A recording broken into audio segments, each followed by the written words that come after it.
So yan, ito na po yung finished product ng minivan na ating pina-assemble. So dito lang po ito sa Cebu. So ito yung kanyang rack end. So bali naka-machine shop po yung kanilang conversion dito.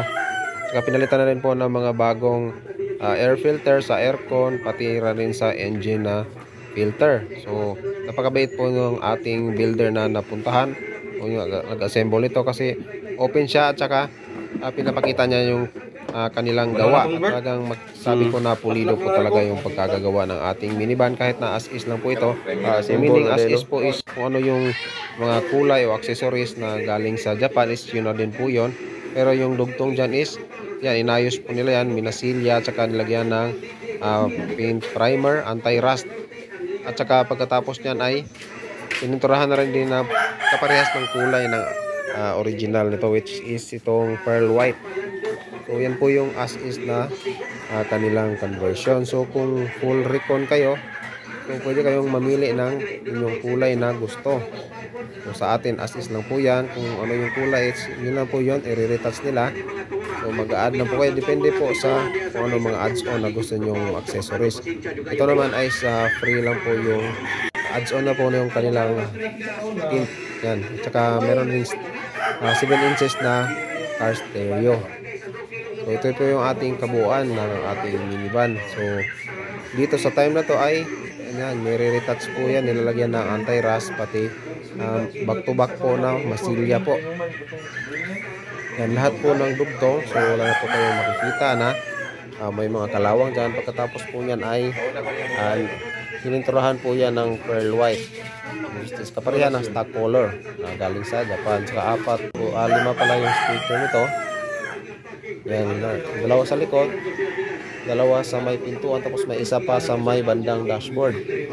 So ito yung ating minivan. So DA64W Smiley. Yeah, ito po ay all-wheel drive 4x4. So yan, meaning sabay na pong iikot yung 4 na gulong, wala na pong yung option. So tuloy-tuloy po siya, all-wheel drive. Ito yung kanilang conversion sa ating dashboard. So nilagyan din ng primer. Tapos pininturahan na din po ito. Yan, halos kaparehas din ng kulay ng ating stock sa ating nung napunta pa galing sa Japan. Ito yung makina natin, medyo marumi pa rin dyan, pero nilinis to katapos.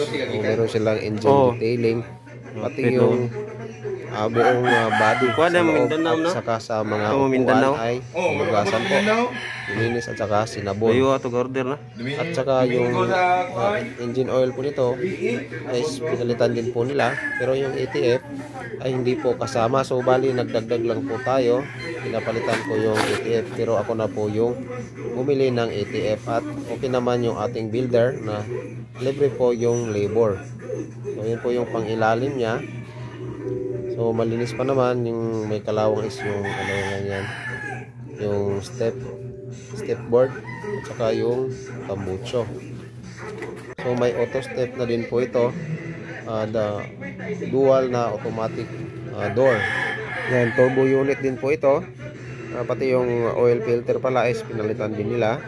Yan, check natin yung mga pangilalim dito kung meron bang mga kalawang na need ayusin para alam natin yung status bago ilabas dito sa ating assembler.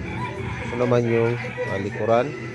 Yan, medyo may kalawang dito yung ilalim, pero goods pa po yan, wala namang kalampag. Bali ano lang natin yan, papinturahan lang natin yan para hindi maklaro yung kalawang pagkatapos na assembly. So yun po yung pangilalim ng ating minivan. So check lang natin dito kung may mga iba pang mga kalawang sa kanyang chassis. Saka ito yung sa harapan. Yan, yung mga conversion nila, yung mga butas ay tinakpan na rin po at saka minasilya, tapos pipinturahan din po yan. Yan, anti-rust po yung green, tapos pipinturahan din yan ng puti. Yan. So malinis po yung kanilang conversion dito. So machine shop yung kanilang conversion. Yan, malinis po at saka maganda yung pagkagawa naman ng kanilang conversion. Yan, sa mga gustong magpa-assemble, so comment lang po kayo at tuturo ko sa inyo kung saan tayo nagpa-assemble dito. Sa Cebu lang po ito. Saka matagal na po itong assembler natin sa industriya. Kaya yung tiwala talaga at saka yung kakayanan is nandito na po, present na po, at saka wala pong problema kahit na kahit sinong mga na-assemble nito, tatanungin natin is goods na goods po yung feedback sa kanilang gawa at saka finished products. So yun po, so lalong lalo na po kung mataas yung budget nyo, fully finished, so may mga accessories at saka makakapili kayo ng pintura na gusto nyo. Sa akin kasi medyo sakto lang yung budget natin, siniguro lang natin na okay yung kondisyon ng makina at saka yung pintura at saka upholstery is saka na muna yun. So yan, pagkatapos ng assembly, ito na po yung ating finished product. Ito pala is original Japan lift up